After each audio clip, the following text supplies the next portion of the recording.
नमस्कार मित्रांनो, आज पहिल्यांदाच माझ्या घरी ब्रह्मकमळ फुलले आहे. खूप बघून भारी वाटलं. कड्या आलेले हे माहिती होतं, पण फुलणार कधी त्याची वाट पाहत होतो तुम्ही. पण काल एकदाचं ते फुललं फूल एवढं भारी वाटत होतं ना. आम्ही रात्री 12 वाजता त्याची 5 महिलांना बोलून पूजा केली.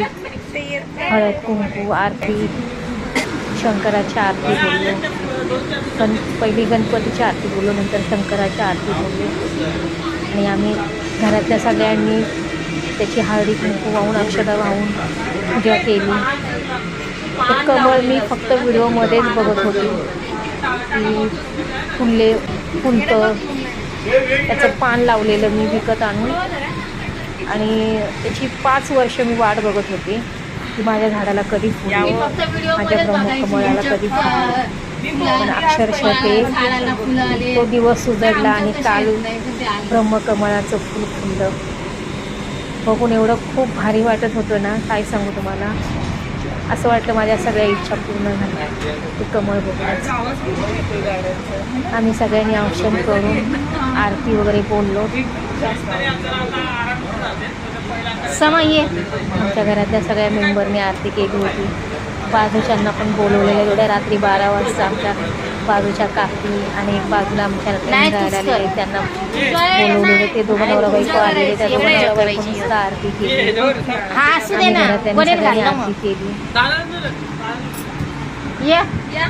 ब्रह्मकमळ कसं असतं हे सुद्धा मला माहिती नव्हतं. करा सगळ्यांनी. पण जेव्हा प्रत्यक्षात माझ्या घरी ते उमललं तेव्हा मला कळालं. झाल्या. आणि मग आरती वगैरे करून झाल्याच्या नंतर 1 तासाने मी ते